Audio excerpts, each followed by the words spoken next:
Ai, pera, eu não coloquei para compartilhar com você.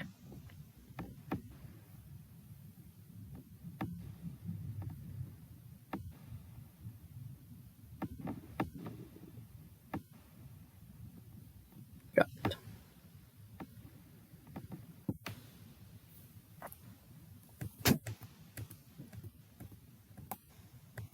A gente estava aqui nas formações de palavras, né? A gente viu redução, viu onomatopeia e, por último, a gente viu o neologismo semântico, né? Quando a gente tem uma palavra que já tem um significado e daí a gente dá outro significado para ela. Nós temos também o que a gente chama de empréstimo linguístico, que seriam, então, termos ou expressões que vêm de outras línguas. Por isso que é um empréstimo linguístico, tá vendo? Ela tinha um significado lá na outra língua, e daí eu tô colocando ela aqui no nosso idioma, que no caso é o português, emprestado, né? Ele diz ali pra gente, que é o que diz na apostila, que possibilita o enriquecimento do léxico. Quer dizer que a gente está enriquecendo a nossa língua. E, em alguns casos, o preenchimento de lacunas semânticas. Então, o que isso quer dizer? Que, por exemplo, tem palavras que a gente não tinha no português que não tem o que fazer, né? Por exemplo, hacker, né? A gente não tinha uma palavra para isso. Então, é por isso que a gente usa a palavra do inglês para isso. Então, ó, eu trouxe alguns exemplos que eram que estava ali na apostila. Pizza, essa palavra não era do português. Mouse, slogan, outdoor, né, que é aquela placona lá que a gente vê, marketing, folder, feedback, airbag, né, que é aquele negócio do carro. Então, ó, isso aqui é bem importante. Os termos estrangeiros na fala e na escrita são inevitáveis, mas é necessário que as pessoas saibam fazer um uso dessa troca cultural para que esse processo enriqueça a língua. Então, o que a apostila queria dizer para a gente com isso? Então, a gente pode fazer esses empréstimos e enriquecer a nossa língua, mas a gente tem que cuidar, porque às vezes a gente está usando uma palavra em outro idioma e a gente tem essa palavra no português. E daí não faz sentido nenhum. Um exemplo bem engraçado, eu estava conversando com uma amiga minha essa semana, que é professora de inglês, né? Diz que o amigo dela viu que estavam construindo, né, para abrir um novo comércio, e ela foi lá perguntar o que ia ser. Aí ela perguntou, isso aqui vai ser uma padaria? A pessoa respondeu assim para ela, não, vai ser uma bakery. Que é a mesma coisa que padaria, né? Aí a gente está usando uma palavra em outro idioma, sendo que essa palavra já existe no português. E daí a gente não está enriquecendo a nossa língua, a gente está perdendo parte da nossa língua. Então, é por isso que tem que cuidar com esses estrangeirismo. Mas o empréstimo linguístico, quando necessário, ele é legal, tá? E funciona para a gente enriquecer o nosso léxico, né? Que é a quantidade de palavras que a gente tem na nossa língua. Preste bastante atenção que isso também vai estar na prova, tá, João? Lá na página 33, parte do conteúdo são os nossos tipos de sujeito. Lembra que a gente estava vendo lá em oração subordinada também, que a gente viu sobre o sujeito? O sujeito é quem está fazendo a ação, quem está falando, né? Que é o primeiro quando a gente está analisando uma oração. Eu trouxe aqui para você alguns tipos de sujeito. O sujeito simples é quando eu tenho um só, que é só ele. Vamos olhar essa frase aqui.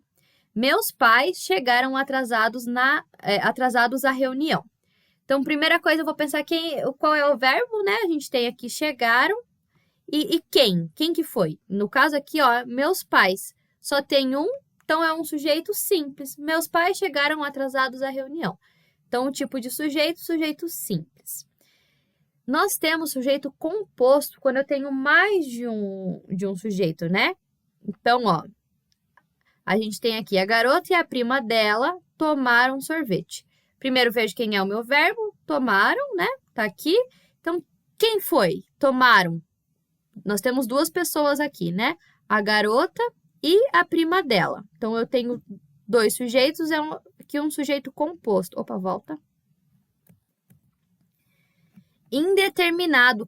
Quando ele tá... A gente não sabe dizer quem é. Roubaram meu carro. Quem? A gente não sabe. A gente chama isso de sujeito indeterminado, que a gente não consegue determinar. Às vezes, o sujeito ele tá ali oculto, escondido. Esperamos a carona por horas. Quando eu falo esperamos, eu sei que quem espera somos nós, né? Porque esperamos tá concordando com nós. Nós esperamos a carona por horas. Não tem outra opção ali. Então, a gente tem, nesse caso, um sujeito oculto. Presta atenção, aqui nós temos, dois casos em que o sujeito não está aparecendo explicitamente. No primeiro, ele é indeterminado porque eu não consigo dizer quem é. Roubaram. Quem? Eu não consigo determinar. Aqui, ele está oculto, ou o que a gente pode dizer elíptico, né? Porque quando eu digo esperamos, eu sei que essa concordância é com nós. Então, nós esperamos a carona por horas. Então, ele só está oculto aqui. Porque quando eu digo esperamos, eu sei que o sujeito seria nós. E, às vezes, ele não existe. Então, que é um sujeito inexistente, que é uma oração sem sujeito. Há vários objetos no chão da sala. A gente tem o nosso verbo aqui, há vários objetos no chão da sala. E a gente não precisa de sujeito nesse caso, ele é inexistente, tá? E por último, ali vai ter também para vocês montarem a redação. Lembra que eu falei para vocês antes? Vocês vão ter lá os textos base, né? Vai ter um mínimo e um máximo de linhas que vocês vão ter que escrever. E o esqueleto da redação é esse aqui. A gente viu isso na última aula, mas eu estou revisando novamente aqui com você. A gente tem que fazer um parágrafo de introdução. O que tem nesse primeiro parágrafo, que é o que a gente chama de introdução? É o objetivo do texto. O que eu acho sobre esse tema? Qual é a minha opinião, né? A minha tese? Vai ali já na introdução. Como que eu vou introduzir esse tema? O segundo e o terceiro parágrafo, que a gente chama de desenvolvimento, ali vão as minhas ideias, eu vou defender essa minha ideia, certo? O que eu vou usar para defender? Quais são os argumentos para isso? Então, é aqui que eu vou usar a minha argumentação. Por que aquilo que eu acho que é verdade, é verdade?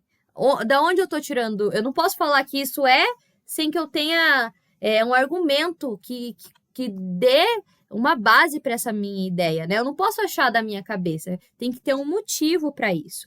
Então, é aqui no segundo e no terceiro parágrafo que eu vou fazer. Lá, por último, a gente tem a conclusão. Na conclusão, eu retomo um pouquinho daquilo que eu falei no texto ali, né? E eu concluo essa minha ideia. Eu vou fechar ela e vou dar uma solução para esse problema que foi proposto ali de tema da redação. Eu coloquei aqui, calma lá, deixa eu parar aqui de compartilhar dessa forma. Eu vou abrir aqui para você algumas dicas, tá? Para fazer um texto que eles chamam de redação nota 10, né? Algumas dicas ali. Espera, eu já vou compartilhar de novo a tela com você, só um pouquinho.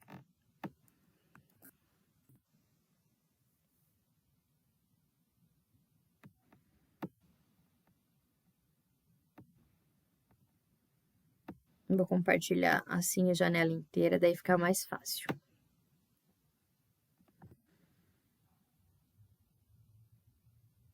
Então, a primeira coisa que você precisa fazer é entender o tema.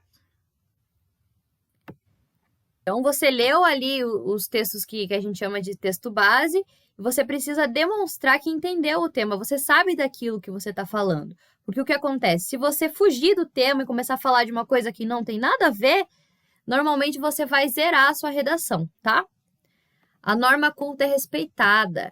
Então, eu vou cuidar com como eu escrevo, quais são as palavras, vou cuidar com pontuação, né? O texto é econômico. Então, eu não preciso colocar um monte de coisa. Eu preciso pôr a minha opinião ali sobre aquilo, né? Eu preciso defender aquilo que eu tô afirmando. Mas eu não preciso enrolar, né? O que a gente chama de encher linguiça. Não há generalizações, isso é importante, tá? Na hora de emitir julgamentos, o ideal é evitar exageros ou simplificações. Em vez de uma frase como os políticos recebem propina, é melhor escrever grande parte dos políticos recebe propina. Porque se a gente generalizar, a gente está errando, né? Porque não é verdade. As afirmações são comedidas e serenas. Não é o caso de que tem um discurso inflamado, típico das redes sociais, tá? Eu tô falando isso de uma forma tranquila, não há frases nem expressões clichê. Isso aqui, ó, é importante. Frases feitas não acrescentam nenhuma informação ao texto e costumam passar longe das redações que mais impressionam os corretores. Um dos principais diferenciais de um candidato é a originalidade que ele demonstra na escrita, afirma a professora Verônica. Então, para ter o seu texto ser diferente, né? Evitar frases que todo mundo fala, isso que são expressões clichê. Aí, demonstrar conhecimento daquilo que você está falando. E, por último, ali, ó, quase por último, né? Não são as teses, né? O tema ali, aquilo que você está defendendo, não é ingênua. Não há nada de errado com o otimismo, mas ninguém ganha pontos com utopias. Não dá para escrever frases como: para acabar com a violência é preciso. Será mesmo que a gente tem uma solução, né, para isso, para acabar com a violência? Porque isso não é plausível, né? É isso que ele está dizendo ali, que a gente pode querer ser otimista, mas não precisa ser ingênuo. E por último, ele diz ali, a redação apresenta uma solução para o problema. Que eu falei lá que na conclusão você precisa apresentar uma solução para aquilo que está ali. Outra coisa que vai cair lá também é interpretação textual, tá? Então, vai ter um texto e você vai ler esse texto e interpretar ele para responder as perguntas. Tirando isso, não vai cair mais nada, tá? Ficou alguma dúvida, João? Não? Então tá bom. Então amanhã, né? Quarta-feira é de espanhol. Faça uma boa prova amanhã. Não esqueça de mandar a redação antes do prazo terminar, tá? E é só isso. Pode estudar agora com o tempo que sobrou 25 minutinhos da aula, já vai dar uma olhada na apostila, começar a estudar para a prova, tá bom? Um beijo!